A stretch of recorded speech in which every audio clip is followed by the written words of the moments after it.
Well, hello everyone. It's nice to have you again to this new workshop in terms of level design. So today I asked some help a little bit to my fellow LDs, Corentin and Guillaume. So thank you guys for being here with me and helping me with this presentation. So today we're gonna want to talk about the behind the scene of the season 2. Obviously, there are, as you know, a lot of content to cover on all of that subject, but we decided to try to and find some interesting feature that we could showcase to you throughout different experiences of the season 2. And then we distribute this work throughout Corentin, Guillaume, and I. So in the first place, we're going to talk a little bit about Snoop Dogg's foreplay. That was a very appreciated experience. And we're going to talk about the dialogues, the dialogue tree. And we're going to talk about how to basically do some gating and how could you unlock different areas throughout an experience. Then we're going to have the Portal Hub. For a simple reason is that we do have the color code feature inside of it in a very easy way. And I think it's a very interesting feature to showcase and especially to show the diversity of the game maker.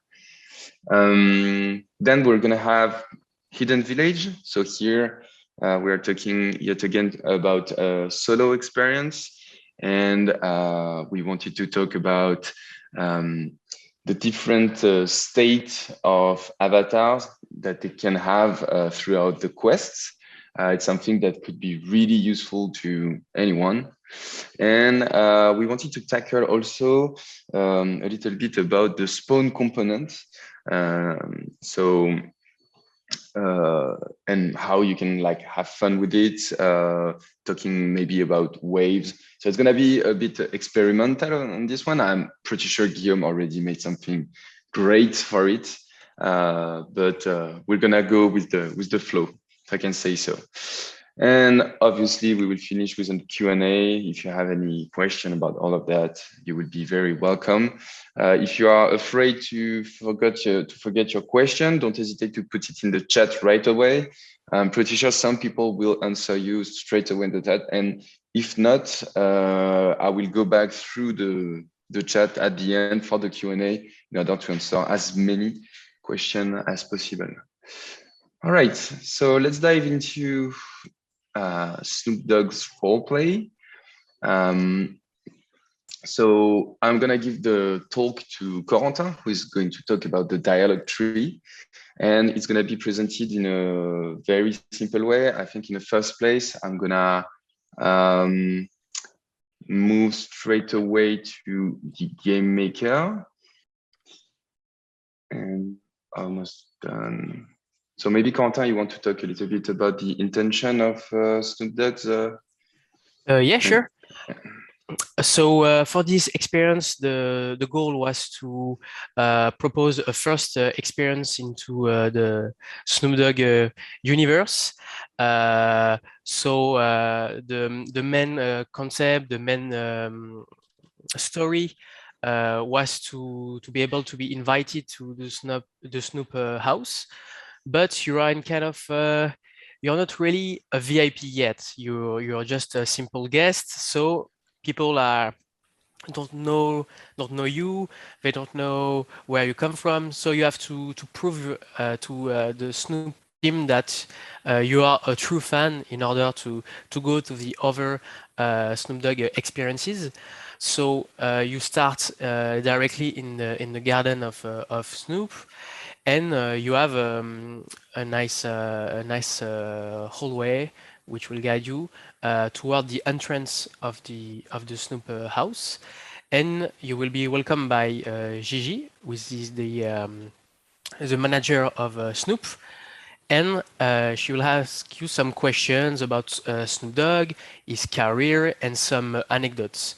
So you have some dialogues and sidechain dialogues. So you have different options, you have different answers, and you have to get the answers in order to unlock the doors behind Gigi and be able to join the house. So the idea was like to block the entrance, learn a few things about Snoop Dogg. So either for if you're a fan of if you just discover his music, and I will explain you just after that how we did for the sidechain dialogues, but also to show you different ways about blocking players at a certain point and unlock different areas through dialogues and messages. So here you can see that JB just answered the quiz, and then just after the end of the dialogue, you have a message, and the message triggers the opening of the doors, and now you can explore the dimension freely. Exactly. Perfect. So I'm gonna stop sharing, and I will give you the main Yeah. the main screen, so you can show a little scene of yourself. Yeah. And So, in the meantime, I will prepare mine in order to show you the blocking aspect and the gating aspect. So Corentin, go ahead. I don't know if everyone can see my We screen. can see perfectly.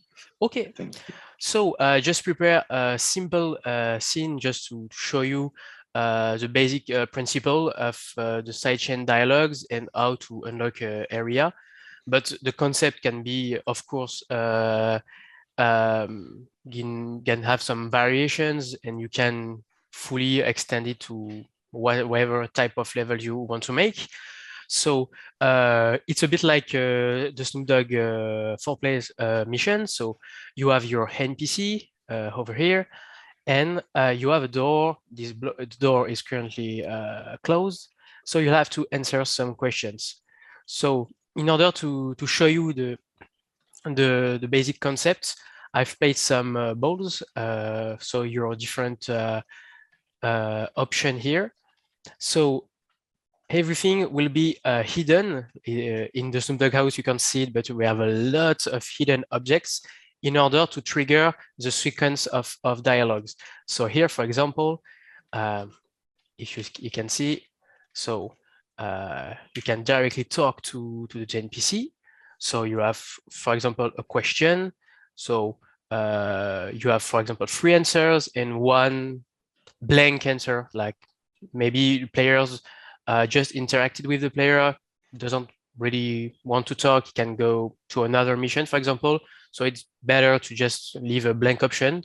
So here we say, okay, how do you like your French fries? Say, okay, so let's say that the second answer is the white one. We have directly another dialogue, say, okay, this one is the good one. And then we have another dialogue, we say, okay, you have the right vibe, you can go. And then you have the message which triggers the door, and you can enter. So in order to do that, we have to understand that currently we don't have with only one asker, you can't make multiple dialogues with just one asker. The asker is working in a way that you have 1 questions and 4 maximum answers. So 1 question and four outputs maximum. So of course, here on the on the right side panel, you can see here the question. With that, you have different answers. And of course, you can just delete one of them if you maybe sometimes you just need like no answer. If you look at the Snoop Dogg's 4 play, sometimes the NPC say, okay, thank you, you just helped me. You can pass, thanks a lot. You don't really have a true dialogue after that. So no real reply. So you can just put some 3 dots, and that's it. It's your answer. And of course, when you go to edit logic, you can see the different options and also different outputs of the question. So, so here you have your first character with your first question and the 4 different answers. Each different answer will trigger a different answer. So here you can, this is why we did internally, because sometimes you have a lot of dialogue, like for the first Snoop Dogg quiz, you have something like I don't know, maybe 20 hidden objects. So a good way to represent the flow is to sometimes to place different objects in a certain way. So we start from here, we have a first branch on top with your first answer, first branch, second answer, second branch, third one, and the blank one at the bottom. So here, for example, we say we have the answer 1, A1, question 1, because we are here on the question 1. So it's better to have a proper way of naming your different answers in order to have a good understanding of where it can go wrong, because when you have like a sidechain of 10 or 15 sentences, sometimes you say, okay, I pressed the third answer of the 5th questions, and you don't know what is triggering, what message you have. So it's better to have something very explicit, even it's the name is quite long. So here we start from question 1, hey 1, and you have all of this. So then you will go with, okay, if you select the first one, so ketchup, for example, you just have just one answer and just the reply of the character. So here, if you go to edit logic, you see we have none messages sent and just one, the answer A1. And after that, if you have none, even if the player won't have any choice, and it's just a dead end. So sometimes you have to make some dead ends. So for dialogue, so you can just put none and just put just one last thing. So same for here, is the exact same principle. Every object has its own name. So here we have the question 2, and you can also reply from where you are starting. So I say, okay, I was in question 1, I answer 2 with like Mayo. So I say, okay, I'm coming from Mayo, question 2. So it's up to you. And then we have these first dialogues with one simple answer, and we will trigger another question like, okay, you can pass, thanks. So you have all these different options, and you have this blank one. So sometimes it can be a good thing as well to just put a default wrong answer. Sometimes if you want a dead end at some point, you don't have to sometimes triggers a lot of message. You say, okay, if I answer at some point at the wrong question, wrong option, you can just put a loop from here. We can go back to the first question. So sometimes it's okay, it's like a very default basic one, like, okay, we have nothing to talk about. Okay, it's a dead end, and okay, you can start the quiz again. So in order to sidechain, so we'll have, so every object is an asker with all different outputs. So we start from here. So here, A1, question 1. And the thing that to really be focused on is here, the message required. So the first one will be the interact, because you can see here, for example, I put an indicator to just put the name. So I just put NPC. And the fact that you can interact with the character. So the default game maker message would be just interact. So you know that the first dialogue, the first question of your asker will be triggered by the interact message. So from there, you can see that we have different messages sent. It's from this message that will restart another branch. So for example, if we say, okay, answer A1 with ketchup, for example, first option on top, I only trigger this asker if I have the A1 question 1 message that has been sent here. So here you can see the A1 question 1. So very basic. You will have different branches with one asker every time, and we'll just say, okay, I'm come from here. If I answer the first question, I trigger that, and then I can send another message. We trigger another asker. So this is what I've done here. For example, you can see I've put A2 question 1. So from the question 1, second answer. Okay, it's the right path that we want. Okay, you have it triggers this asker with this answer. So we have only one answer for this one. And I say, okay, I send the A1 question 2 true answer, for example. So you can name it whatever you want. And then from that, I send A1 question 2, blah, blah, blah. It will then trigger this asker here only with A1 question 2 true answer. So this is the way that you will go from here, from here, from here. So visually, you can directly see it.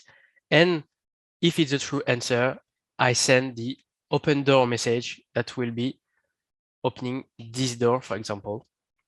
So here I've put a little door behavior on this asset, and I play the animation of the opening directly when I say I receive the open door message.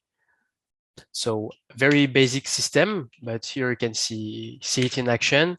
You have your first asker, which is on the character.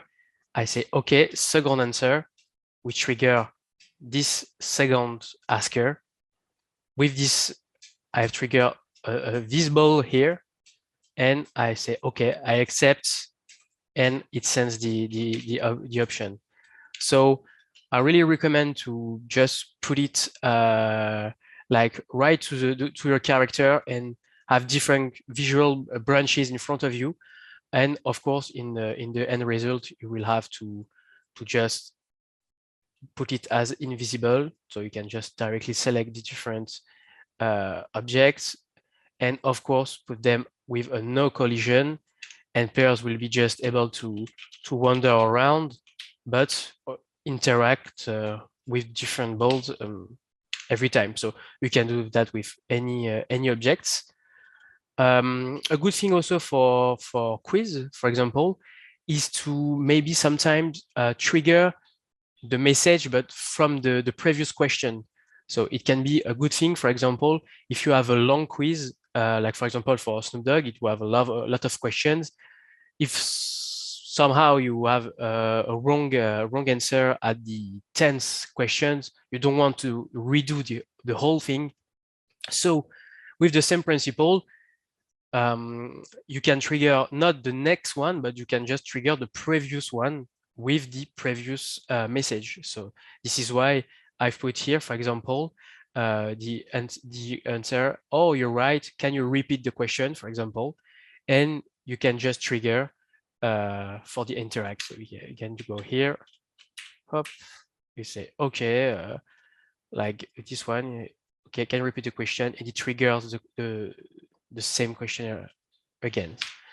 So that's it for this little sidechain dialogues. Very basic thing, but it can create a lot of different situations and trigger a lot of different events, quests, and even more. So Great. That's it. Thank you, Corentin. That was great. Yes, the dialogue tree is obviously very important thing to present all the narrative and the different story that you will want to tell within your experience. So thank you all, and thank you for that. I'm gonna take the lead now again in order to talk a bit more about some aspect that we call the gating. So this is basically what happened right after the completion of the dialogue that Quentin talked about. And I wanted to show you some different possibilities to open some areas in your experience. So first of all, we're gonna have the void. The void is possible. It's a basic trigger that you can use to destroy something within it. It can be blocks, it can be assets, and in a very simple way, with a simple message, you can, as you can see, destroy some blocks. And now, obviously, you kill my NPC because I forgot to add a tag, but the idea is here. Then you have the possibility to talk to an NPC, but this remains the same in the sense that it's going to be a message send. So for instance, I'm talking to the handsome Max, and he's asking me if I want to open the gate. I say yes, or I can say no thanks, but you already understand this idea of dialogue. Quentin just talked about it. So yes, please, it will send a message and open the gate, and now I can go through. But let's say I want to be a bit more crazy, and not only I want to destroy an asset using the void component, I actually want to make it explode. We have this possibility. Here, I'm gonna talk to myself. I know it's pretty weird, but go with it, please. And then I can say, do you want me to explode again? And I'm gonna say yes again. But I will explain to you this. Yeah, you can see, and now I can go through. It's a little bit more subtle, but it really gives a nice scenery to your experience. So let's dive into it real quick. So as I told you, I need to send a message. Well, we talked about it in the last workshop, but for the people who weren't there, the very important aspect that you need to remember about the Game Maker is the fact that it's based on messages that are sent throughout the whole thing. So here I went near the numpad and I added a button. And this button has a message called void. So interacting with this button will send a message within a range. As you can see, you have a range in yellow, you can see it around. And all the assets that receive this message in this range will react.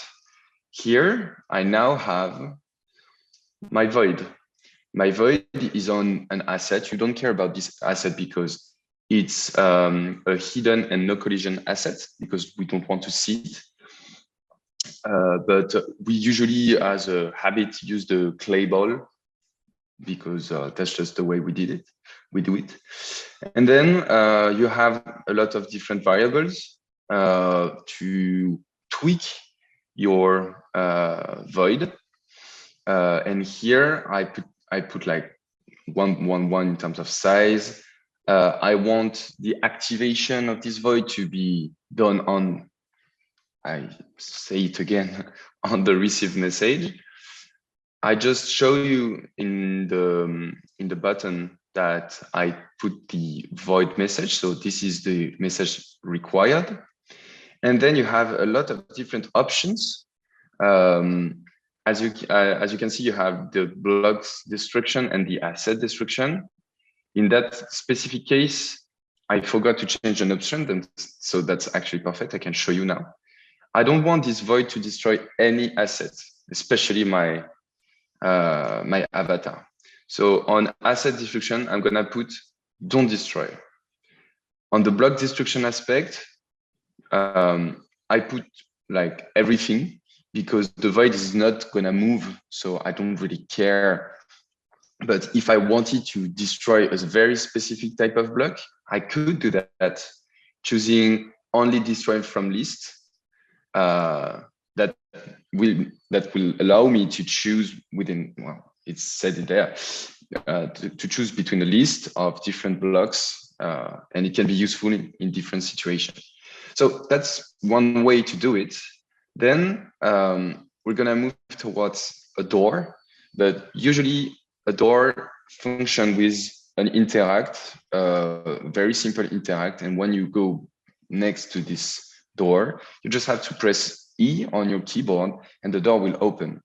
So the only thing that is going to be changed is the fact that we will remove the interact message and we will basically go through an NPC or something else that will send the message to the door.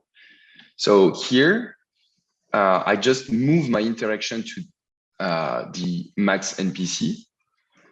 And based on what you just learned through Corentin, as you can see, when I answer my first answer to the question, it will send the message gate. And if I check my gate, I just need a behavior, a door behavior that will require a gate message. And that's it. It's that simple. Really, it's not that hard. So it's a really simple way to actually close some spaces within your experience in order to keep some kind of control on your player. I can foreshadow a little bit the next thing that we show you, but as you can see here, later I will show you how to collect an equipment, and then that will do a completion for a quest. Let's say I don't want this object to be collected before starting the quest. I'm gonna need to close the space where the object is in. So that's one way to do it. We could say, okay, I'm gonna talk with the NPC that will start the quest. Now that the quest is started, I can use the same message to open a gate in order to make sure that my player is not going everywhere without actually starting the proper quest.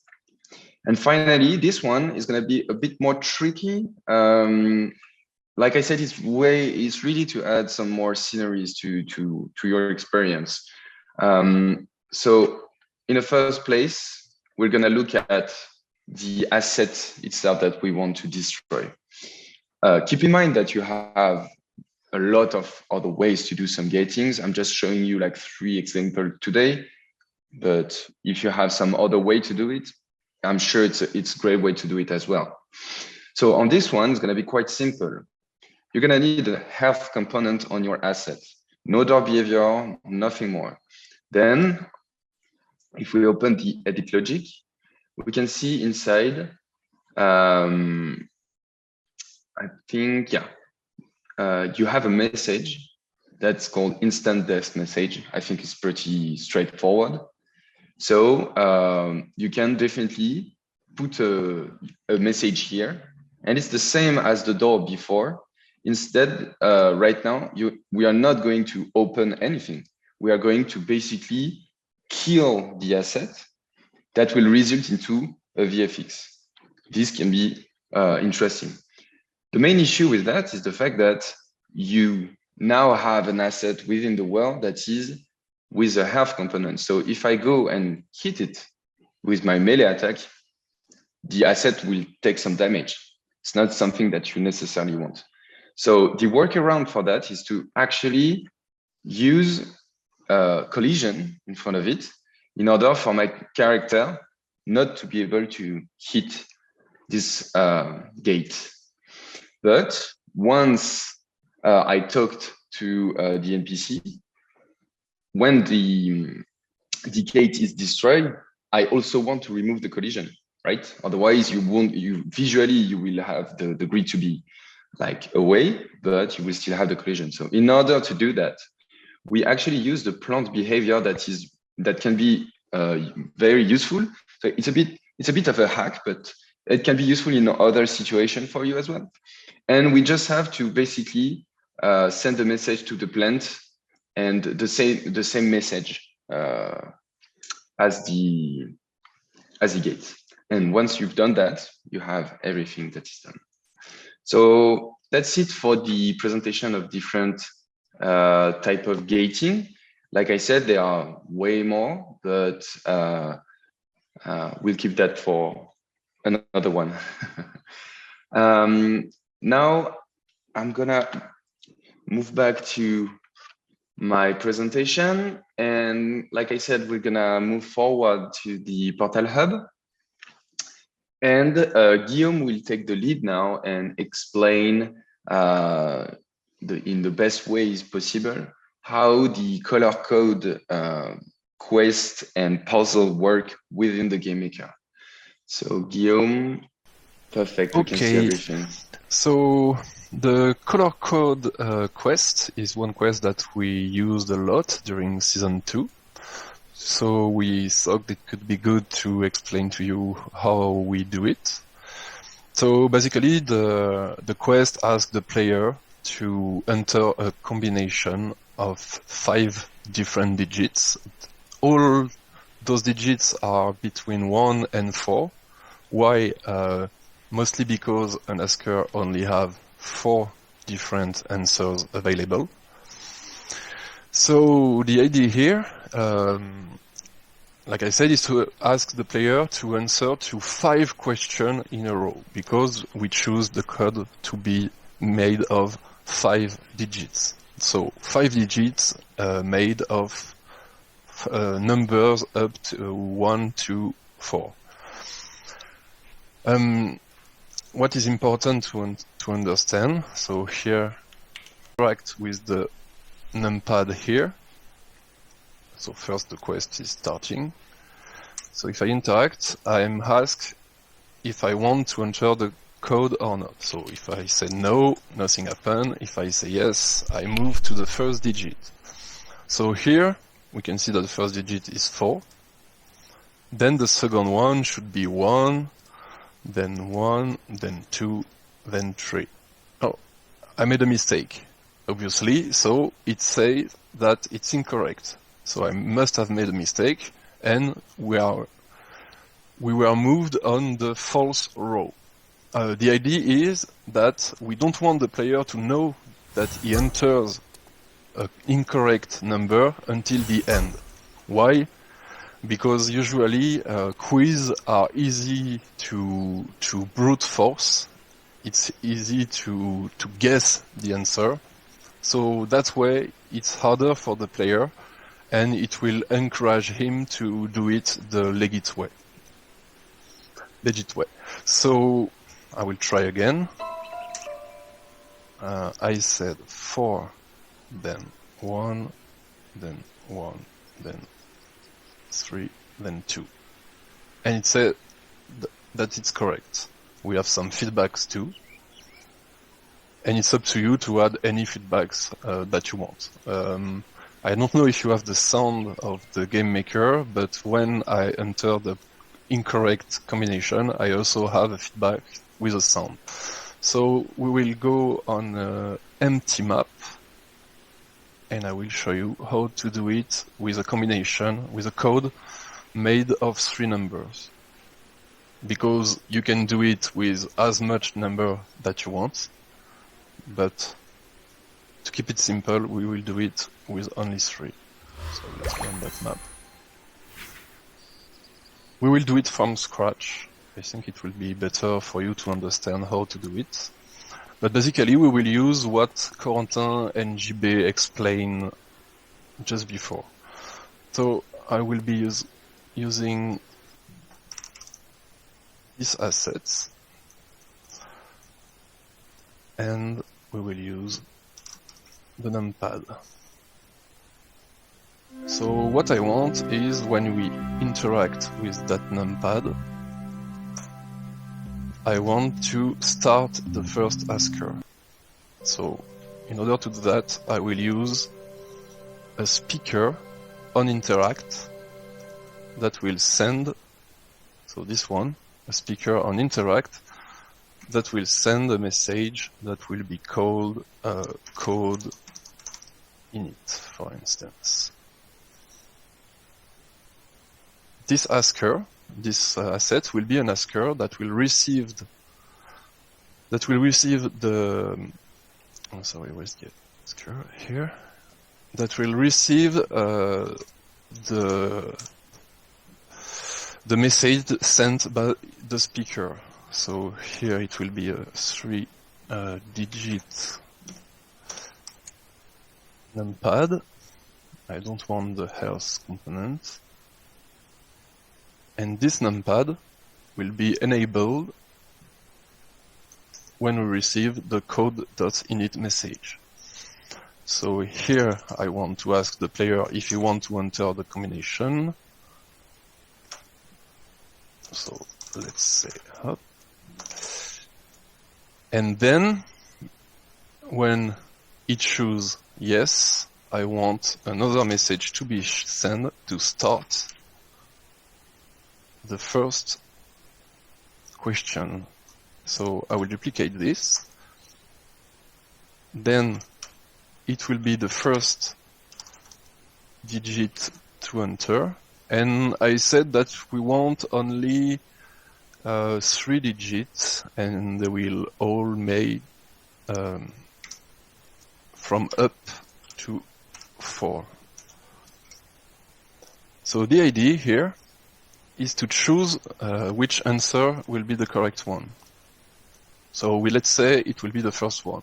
Then I will send a message that is first digit true.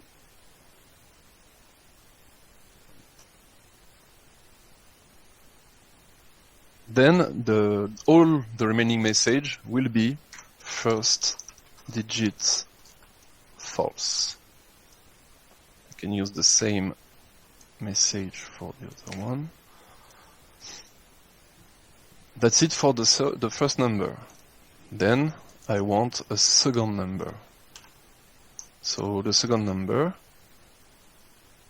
it will be triggered only if the first one was correct. Then it means that I need to use the first digit true messages to trigger the second number. And then I want the second number to be 2. So it will be second digit true. The remaining one will be digit false. So I can use the same one here and here. Don't forget to change that. And we will do only 3 numbers, like I said, so 3 digits. The third one will be, as the 2 previous one, we will use the second digit true messages. I don't think it will take it into account. Yeah. Sometimes it doesn't work, so you need to switch to known and then reselect your message. It happens sometimes. So the third one will be 3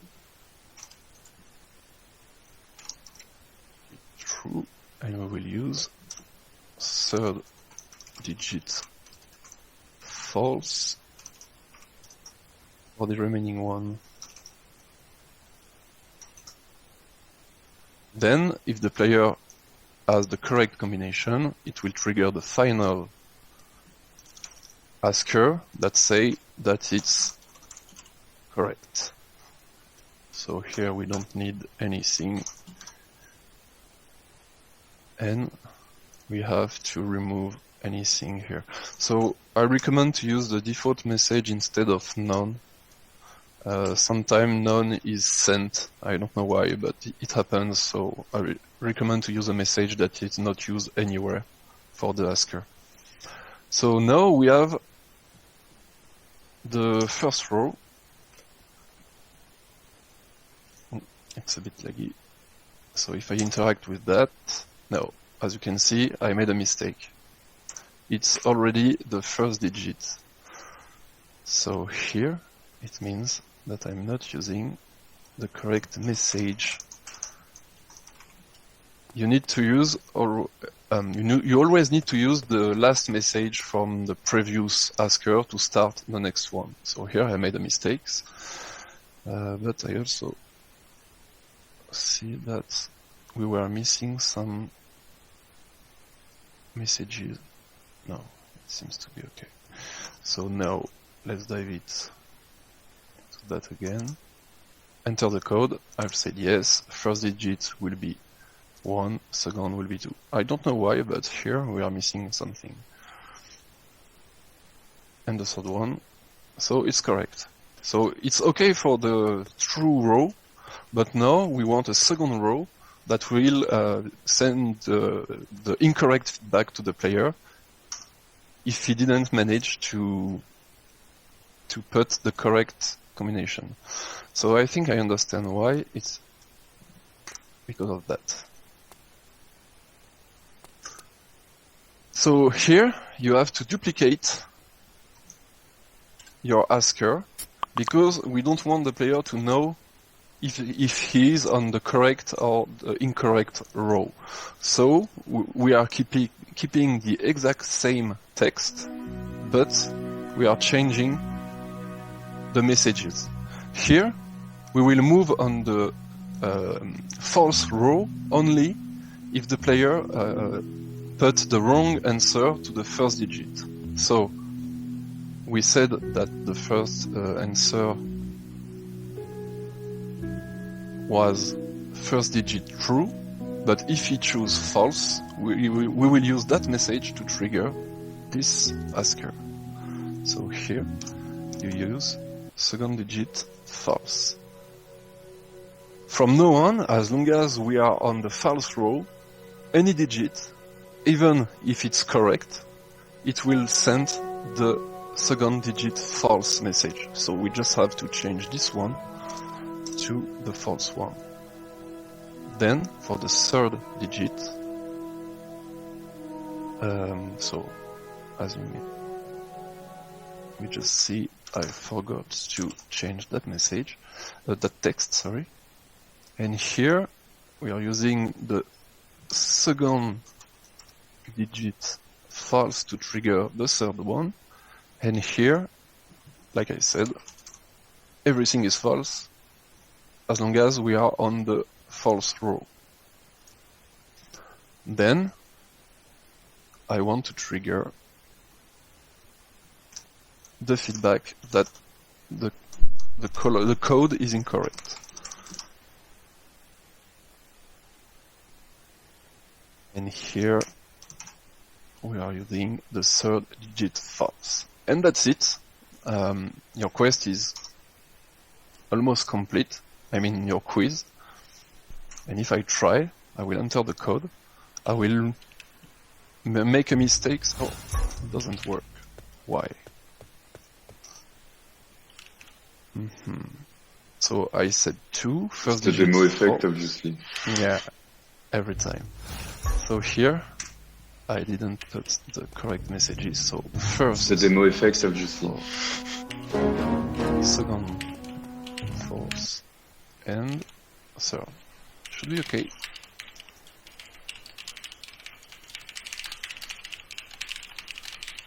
Okay, so now I'm on the false row, but I don't know it until the end. So I can put anything, and it will say incorrect. That's it for the color code, but obviously you may want more feedback for the player. So there's some possibility for that. You can, for instance, use assets to show a visual feedback. So here we will just play the green animation when the player enter the last digit correctly. And also, I don't want the player to be able to interact with it once it's finished. So you can just use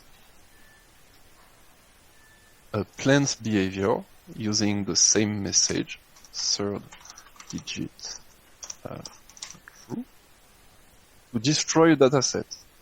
I don't want it to disappear, so I will simply duplicate it with no logic in it, place it at the same spot, and then you will see that if I enter the code correctly,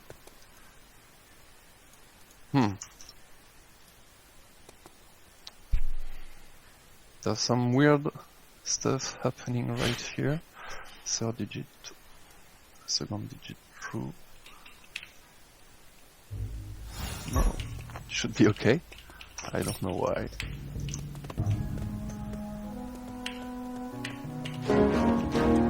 We just did it before and it was working, so... No, honestly, I don't understand. Oh, okay. It was a mistake. So, as you just see, you need to be careful with the message you are using because it's easy to lose track of what you are doing. Yeah, exactly. It's something I wanted to add up with Corentin's presentation about the dialogues.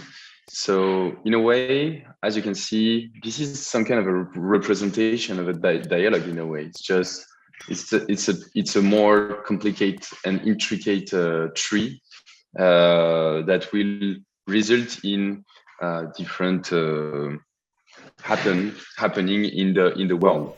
The most important thing to understand with that example is the use of two different rows, the correct one and the incorrect one.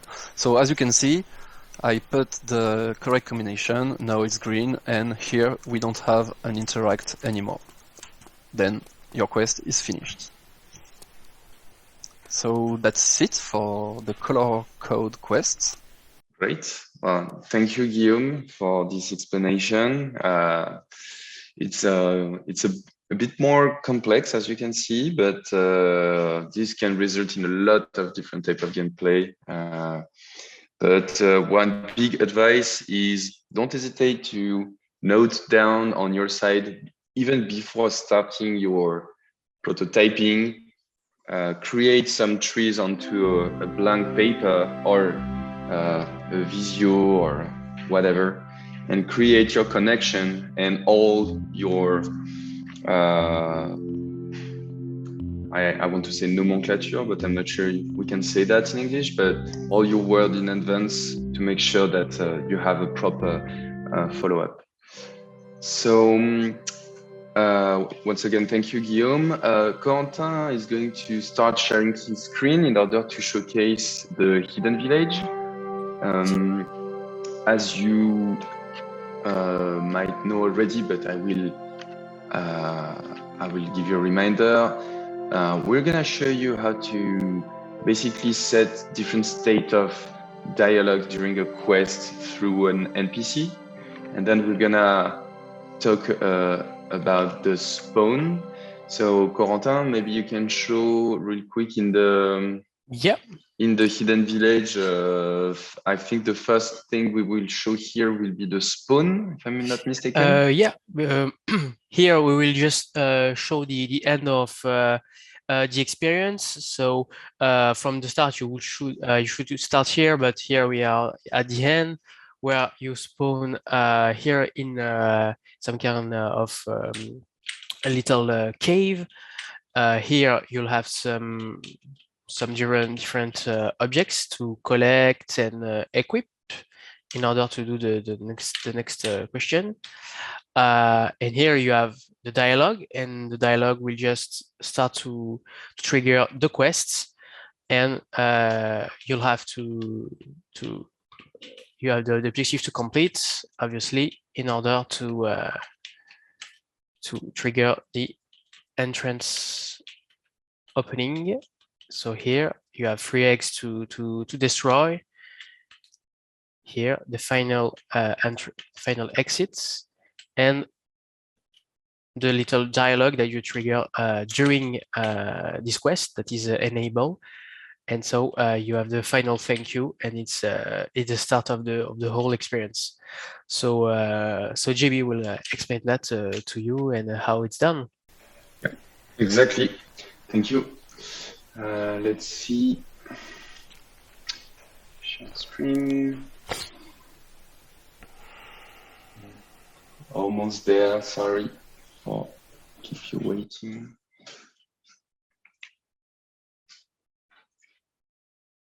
All right, so now you should see everything. Can you confirm? Yes. Cool, perfect. So as you can see, we are back in my little previous scene, and now it's gonna be based on what you saw earlier in terms of tree dialogue, but this time we're gonna want to have different dialogue depending on the state of a quest. So let me dive into the game directly. It's gonna be easier. So here we have the architect. It's the NPC name, and we can talk to him. And first of all, he will say hello. It seems he doesn't seem so good, and it seems he lost his favorite hammer, and he wants us to help him find this hammer. So sure, let's do that. And as you can see, I now have a quest that just started. But let's say I go back to him. I don't want him to say the same stuff now. I want him to say, please help me, or thank you so much for helping me. But now, as you can see, I do have this state. So this is the second state I'm talking about. Now we are during the quest. And the next step will be the completion of the quest, of course. So here it's a very simple completion. I need to find the hammer. It's just right there. And it's just a collectible quest, very easy. So let's just pick that up. As you can see, the quest is now done. And if I go back to him, I just have to interact once again. And oh my God, I'm so happy. Yeah, glad I could help him. So these are three separate states that you just witnessed. So how does it work? As you can see, we have, I hope you can see it properly. We have different poles here that will represent each state. In the first example, I wanted to use a bigger tree, in order for you to understand the follow-up, but it's really based on what you just saw with Corentin and Guillaume. The main difference here will be that everything will start from the same interact, the same NPC. So what we did is we go through all the assets we use for the logic of that is like hidden. Sorry, I'm losing my one. One second. And basically this clayball that you see around the NPC will be the bottleneck in order to open to the different trees. Okay. So why not using directly the NPC? If I remember correctly, it's just because if you want to maybe use some very specific components on your NPC, such as some animation or stuff like that, it's easier to start from something blank in terms of NPC and having like your logic on the side. It's easier that way. So we're not even gonna look at our NPC because I think apart from a health component, it doesn't have anything, so it's not really useful. We're gonna focus on this clayball, those poles, then you will have the item, and finally, we're gonna check the rule panels. So for the clayball, it's basically, like I said, it's the bottleneck, but in an open way. So here we're gonna set an interact through a speaker. So basically we're gonna memorize the input that we do near the NPC in order to send a message. It's that simple.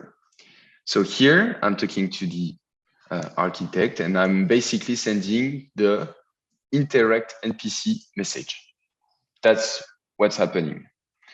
So now that I'm doing that, I'm gonna need other assets to receive this message. But I don't want those assets to receive the message at the same time, obviously, otherwise it's gonna be like messy. So we're gonna want to start with the first line. First line is quite straightforward. You have your asker that will receive the message, hello. Then when you answer, let me open the edit logic.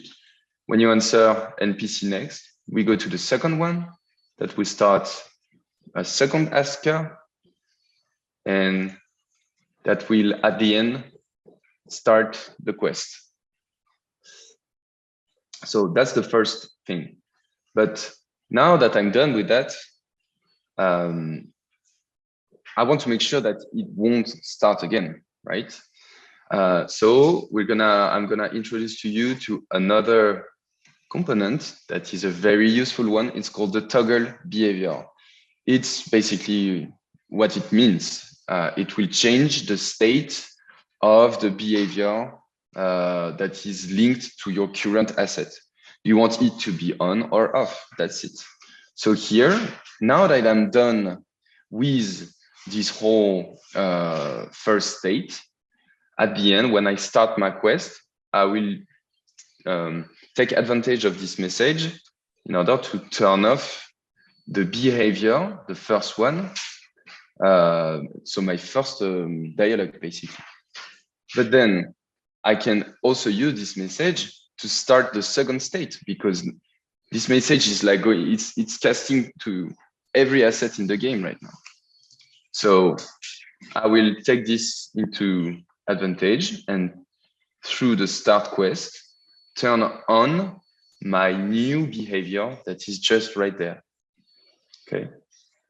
And in order to reach the end, I'm gonna need my quest to be completed. As you saw, it was the fact that you picked up the hammer. Once it's done, once again, I do toggle the behavior, and I try not to forget to turn off my second state. Otherwise, it's gonna be messy once again. And at the end, you have just your toggle behavior. So it's that simple in a way. I will just go through my rule panel because I wanted to show you real quick how it works. Nothing fancy here. You just have like a title, a description. You don't really care about the unlock quest really. It's more about the launch quest aspect. Here, I want to start my quest, so I just use this message start quest that I created myself. Then I want this quest to be a counter. I want to collect object. Those objects must be with a tag. Here it's called tool, and it's just one that I want. But it could be whatever you want. It could be like bananas, fruits, or whatever. As long as the asset have collectible component and the tag, you can collect them all and increase your quest. Then for the completion, it's gonna be automatic in a sense that once you reach one, it's done. And then I want at the end of my quest, once my quest is wrapped up, to send a message that will change the final state of my NPC. This is specifically what I wanted to show you here. So that's pretty much it. I will show you real quick the asset, even though it's not that important, but here I added a component collectible with a simple collision, nothing fancy. And don't forget about your tag here, the tool tag that will make the connection to your rule, to the quest. So yeah, I think that's pretty much it for that. I'm gonna give now the sharing to Guillaume, and Guillaume is going to talk about the spawn of different enemies. Just for your information, Guillaume, we are a bit more than an hour now into this presentation, so maybe try to give some time to the different people in order for them to ask some question and for us to answer. It will be pretty fast, I guess. Cool. So let's dive again into the boss fight of the hidden village. So just to show you that during this fight, during this fight, you will see some skeleton that will appear. So those two. Yeah, more skeletons. So if you destroy... Oh, I will die. If you destroy every eggs, you will see that it will end the quest, but also it will kill every skeleton in the room. In fact, every mob. Yeah, everything is dying. So that was the important part here, and I will explain to you how to do that. So let's move to the blank experience.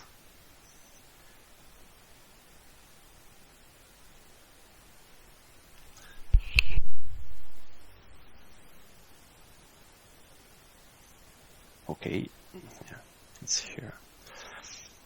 So first, we will see how to set an asset spawner and how to spawn enemy according to a timeline. So we will do it from scratch once again. I will use some invisible assets as a spawner, so no collision hidden. Asset spawner, I will set the offset to 0 in order to spawn at the exact same location of the asset I placed.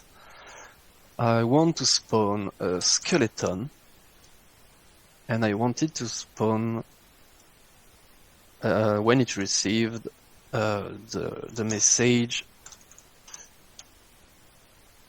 enemy spawn. Sorry.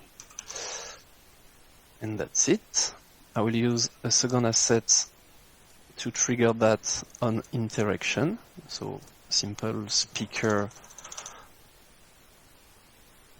on interaction that is sending the message I just wrote, enemy spawn. And now if I play, sorry, when I interact with that, I will have an asset that is spawning. The issue is that this asset doesn't have any behavior. So I will put the melee enemy behavior. I will also add the health behavior because I wanted to have some health to be able to destroy it. But just keep in mind that when you set the behavior melee enemy, it's automatic. It's automatic. You have the health behavior automatically added. So I put it here to be sure, but it's working even if you don't place it here. So now you can also use a timeline to make the spawn repetitive, you know, to have several skeletons spawning through during an amount of time that you will choose. So to do that, I will add a spawn. I will add a moving platform, sorry. Let's say this asset. And this asset will have a moving platform behavior. It will basically act as a timeline. No, maybe not. So, no, let's say 10. So the idea is for this asset to have a tag. It will have the tag timer, and this trigger will detect the entity with the timer tag. Let's put it that way. I will put it in the middle here, and each time this asset will go through this one, it will spawn a skeleton. So let's test. Seems not to work. Why? Okay, it worked. Maybe it's too fast. Right, you see, you don't have the second skeleton that is spawning because maybe it's too fast. Here we should put this to 1, and we will make it way slower. Let's see. Oh yeah, I need to remove everything I did. Okay, here we have an infinite spawn as long as this one is moving, we will have skeletons spawning. So maybe you don't want it to be infinite. So what you can do is just use the same technique, but you can make it longer. But here, I want to trigger this one only once. Then I can duplicate it. Okay, let's remove this one. And now you will see that only 3 skeletons will spawn even if the moving platform is still enabled. So we have 1, we have 2, and we have 3. So let's watch the moving platform, stopping at the end. But now it should not spawn any skeleton. And that's it. So it's up to you to set the timeline you want in order to have the correct pace for your spawner. Now, maybe you want to destroy every skeleton if I destroy the spawner, for instance. So what you can do is to use an asset that will visually represent your spawner, but I want to be able to destroy it. So I will just add a health behavior on this asset. Let's say 5 health. And when it dies, I want it to send a message. So this message, so this is the parameter here, message sent on death, meaning that when it's destroyed, it will send a message. The important thing to note about this option is that it will be sending a message only to an asset with a defined tag. So here I want the message, let's say, remove enemy, and I want it to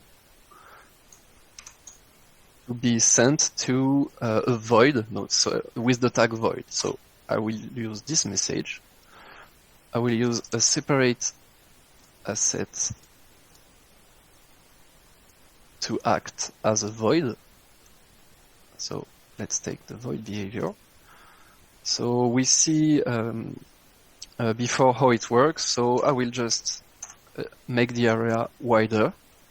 I want it to be activated when it receives the message remove enemy, but don't forget to put the tag void on it. Oh, it already has it because it's automatic. When you set a void behavior on an asset, it will add the tag.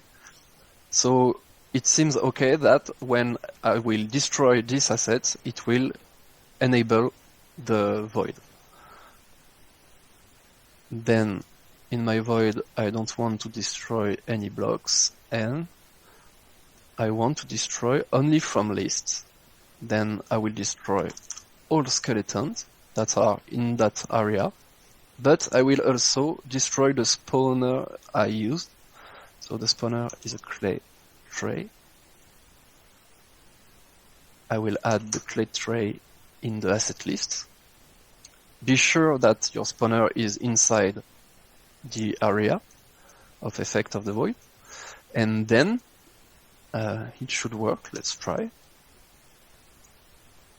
So as you can see, skeletons are spawning,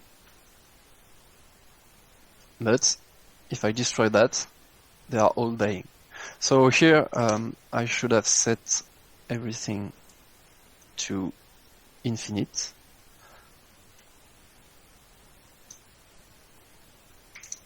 Because I also want the spawner to be destroyed, so here it will be infinite. But if I destroy the spawner, it will not spawn anything else. And that's it. So then it's up to you to choose the enemy, the timer you want, infinite or not, maybe 10 times during 1 minute. So it's up to you to set the moving platform and the number of trigger in order to make what you want in terms of enemy spawning. And that's it. That's great. That's great. Thank you, Guillaume, for this presentation. I think we still have a bit of time in order to answer your question. All right. So I'm gonna check the chat real quick. All right, so the first one, is it possible to obtain the wallet addresses of people, I guess when they complete a quest, and eventually some other elements like score, timer, etc., to be able to reward them afterwards with airdrops and similar, based on leaderboard performance or not? So this is a very general question. This is definitely something we're working on at the moment. I would say you can't gather the statistic for yourself directly. So that's what we call right now the emergent gameplay, where people are actually sharing themselves their performances. I'm thinking especially about the race maze recently. A lot of tweets were made about it, and it seems almost that we have like a speedrun community that is starting to emerge throughout the social media. So to answer directly your question, I would say no at the moment, but keep in mind that we are obviously working on it really hard in order to gather all of this type of stuff in order to reward the player. So yeah, that's the one.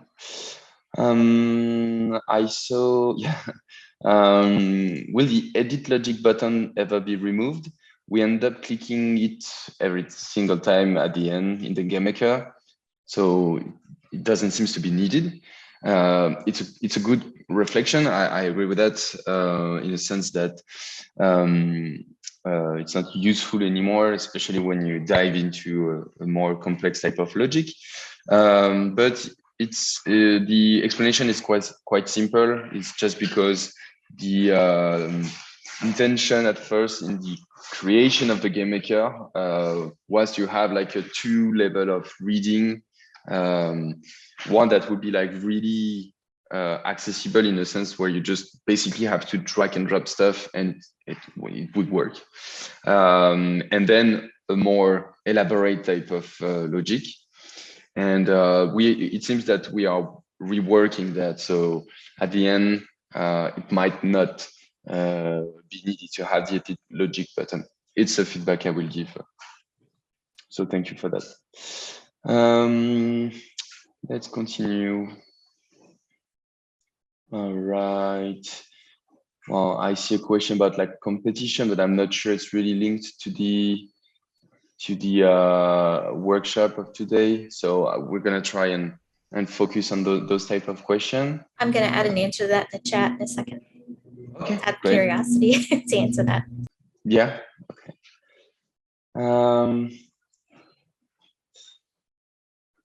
All right, so we have another question about a way to make the spawning of skeletons infinite, but have a limit to the maximum number of skeletons. Maybe a life duration of skeleton, something like that. Guillaume, would you like to answer that? Because I think we had some answers, but I'm pretty sure it's possible to do so, but it will require a system to count the number of skeletons you spawned. So the easiest way is like I showed. I think it's better to have a timeline with several speakers on it. But yeah, obviously, if you want 20 skeletons, it will be 20 speakers. But yeah, right now there's no easy way to do that. All right, cool, thank you.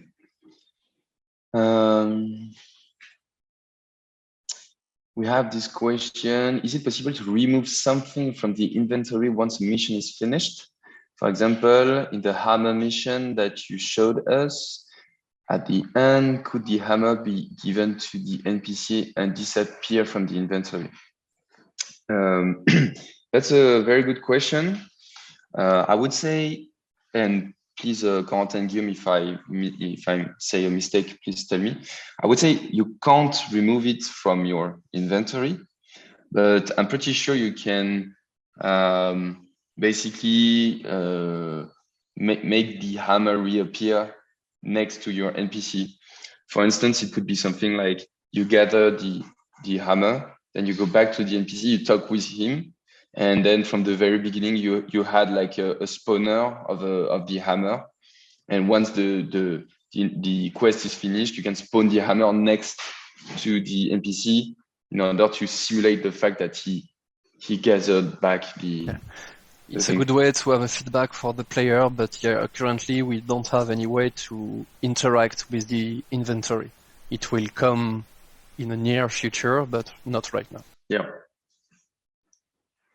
Yeah, exactly. Cool.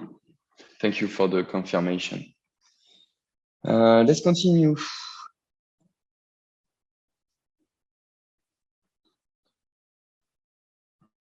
All right, so I see that way it was, I think, the continuity of something that Guillaume was saying, that that way in multiplayer spaces, we can ensure mobs respawn, but don't overcrowd the space. So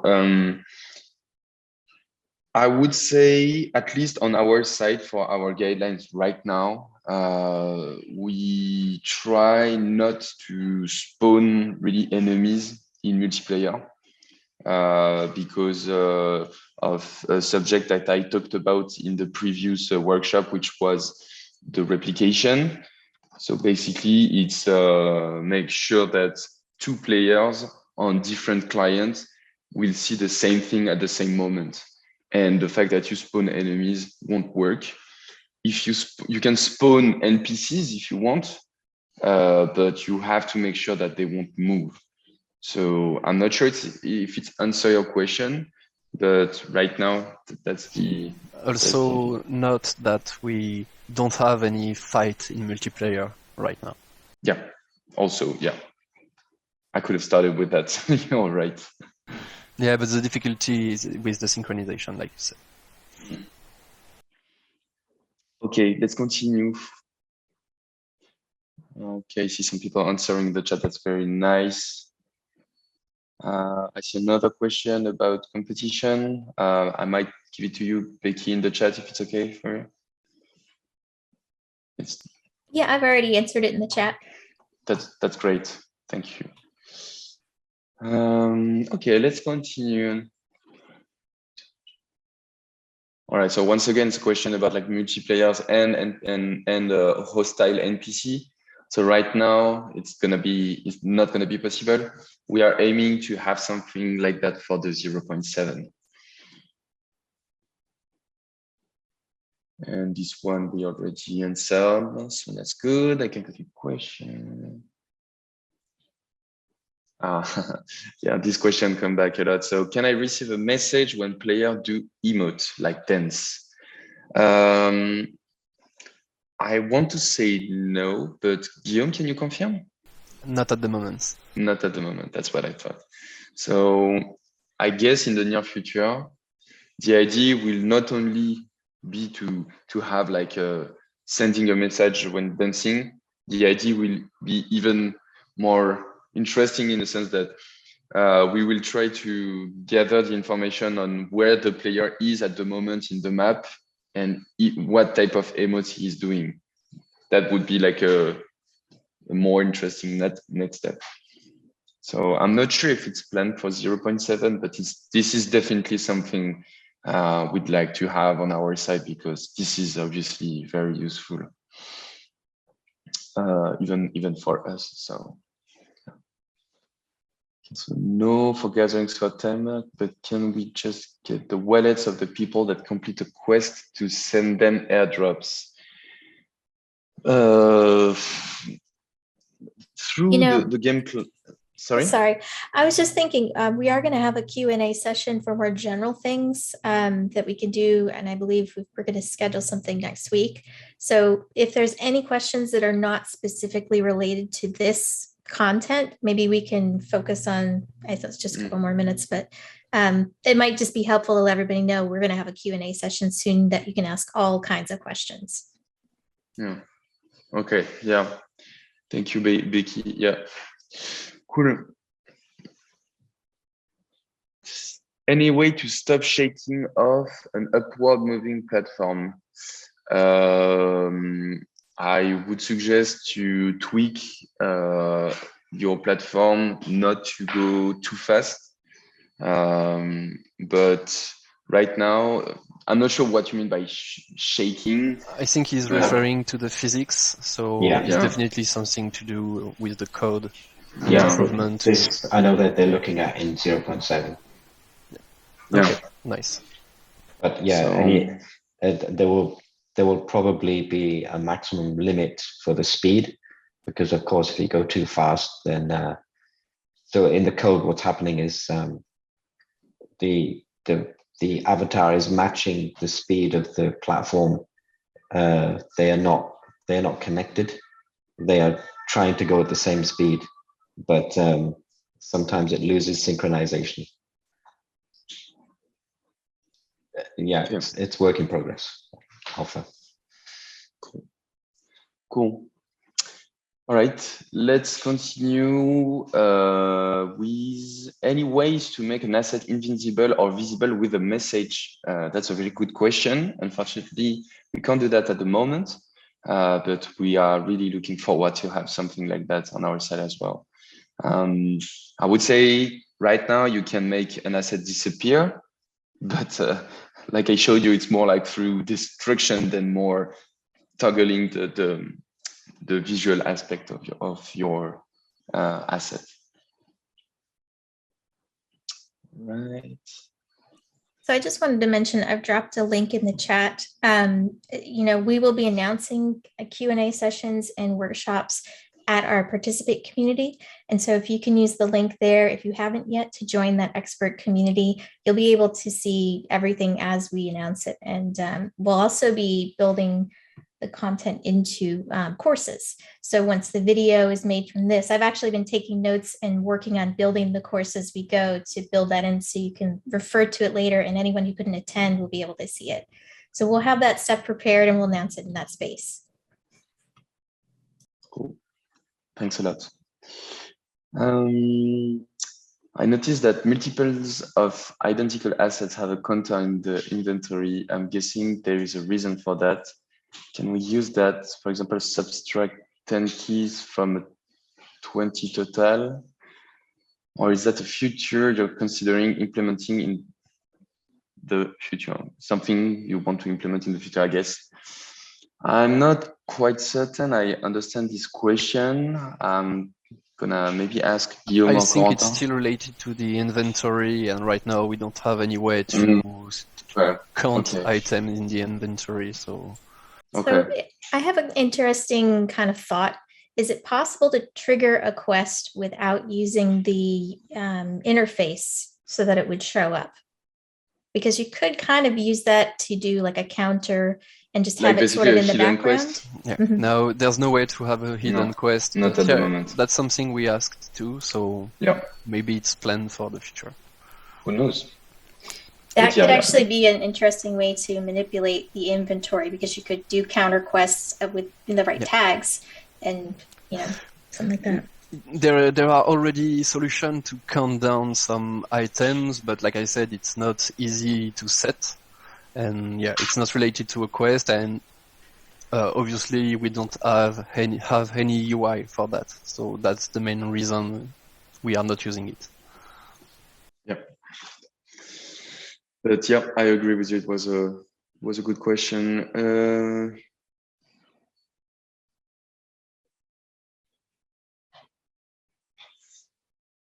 Okay, question about replication that I can't answer because it's on dev side, so I'm sorry about that. We can just say that the game is still early development, so it will be improved for sure, but we're still in beta and not that much multiplayer right now. All right. Let me continue. I'm going through. Okay, see the link.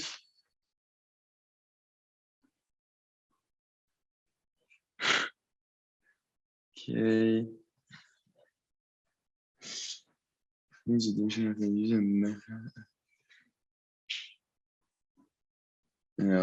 Once again, some question about the inventory that we can't really answer at the moment, and I'm so sorry.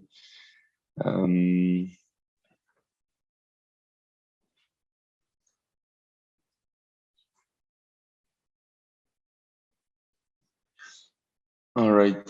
I will try to read this question out loud to understand it. So, is it possible to connect a message to the destruction of the last enemy asset of one round that then triggers subsequent rounds of enemy spawns? I think I get it. So basically, it would be something like when the enemy die, like let's say you have like a big enemy, and when it dies, it will spawn another enemy at the end. I would say I understand it that way. So I think it's something possible. I remember doing something similar in an experience of my own. So I'm sure that there are some possibilities. I think the easiest way is to use the quest, the counting quest, and to count the deaths of specific assets, and that will do the trick. You can even have more enemies than the quest is requesting. But yeah, I think the question here was more oriented on the fact that you have an enemy, and once you kill the enemy, it spawns something. Or maybe I'm mistaken, but that's how I... You are talking about the question of Brian Owens? Yeah, exactly. Yeah, is it possible to connect a message to the destruction of the last enemy asset of one round? So I guess you want to spawn several enemies, and then when you kill them all, the last one will send a message. So my guess is that the quest, you need to start a quest for each round, and when you kill every enemy, the quest is sending the final message. Yeah, okay. That's and like I said, there is also a way to count down without a quest, but it's super hard to do and not really user friendly, so we'll not explain that right now. So the easiest way is to use a quest. Okay. I don't think this one. Thank you. Thank you.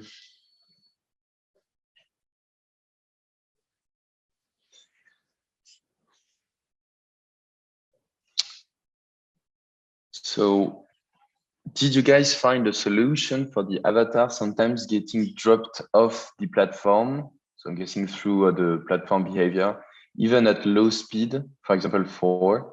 The only solution I found was parenting a small invincible asset to the platform to use as a stopper or bumper. I think he's talking about the issue, with the platform that is moving without you. So yeah, definitely something that needs to be improved, the physics side. And we are using the same solution than you when it happened. Cool. We don't have gating triggered by NFT ownership at the moment. It's a common question, but it's definitely something that we are looking forward to have. So it will be very useful in the end.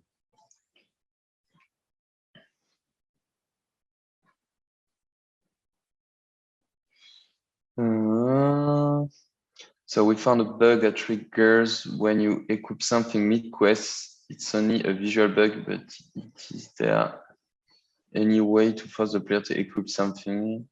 As in, put a tag in an equipment piece and have an asset detect the tag so that he can't go forward without equipping it.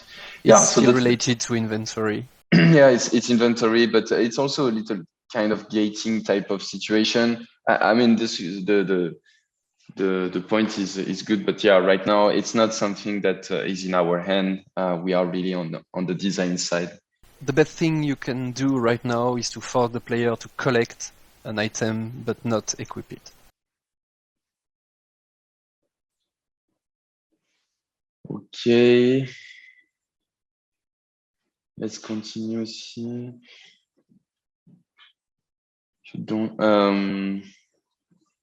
So for a specific question, if you proceed with the deletion after using the manufactured asset. Oh, sorry. For this question, I'm not going to be able to answer. For the solution of inventory of the homepage and residues data, maybe Becky, you want to look into that? We're not going to be able to answer this question. Which question was it? I'm trying to find it. Yeah, it's from Sun Yeon Yo. I'm not sure if I pronounced that properly. SEUNGHY.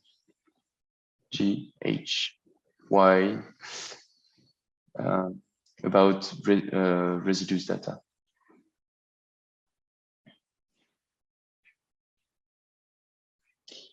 Let's continue.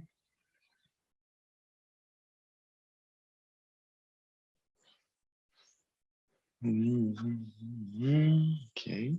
All right. It doesn't seem we have more question at the moment. So I think we're good. Any last thing you'd like to share? Maybe Corentin, Guillaume.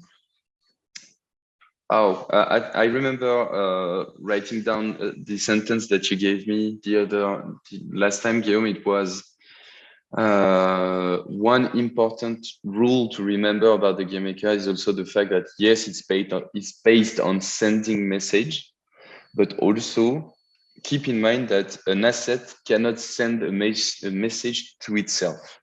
Yeah. Is that correct, Guillaume? Yes, exactly. Okay, cool. It's important to know that, and sometimes you have to send back a message to the asset that was sending it. So the best way to do that is to use a speaker or a broadcaster. And I just saw that Game did have a way. He has a way to count down items, and that's a pretty good way to do it. It's by using, an asset with gravity, and then you put several assets below this one, and each time you destroy something or you complete something, you destroy one of these assets, making the ball fall all the way down, and when it reaches the bottom, it will trigger something. Yeah. Yeah, good one. Yeah. That's a very good one. We use the same system in Little Big Planet. I was going to say Little Big days. Planet for sure. Yeah. It's definitely a good way to count down some stuff. I think you can use physics in various different ways. Some of the things that we did as well is we would have like a rolling ball going rolling along a slope, and that kind of acts like a timer as well. And so if you want to do it like a really quick timer, you have the slope very steep. But if you want to do like a really, really long timer, because the physics are always running, then you have this rolling ball that rolls down this slope very, very slowly. But depending on your physics engine, sometimes physics engines, they will have a constant, like a force rolling down a slope. And then some other physics engines, it actually increases in speeds, which you can't track because you've got to have a linear speed. But I think you can play around with physics a lot to give you some extra functionality. I completely agree with that. I will also suggest, but obviously we should dive into this type of stuff in another workshop, but the platform behavior can be used in a very various way as well, just like with the physics.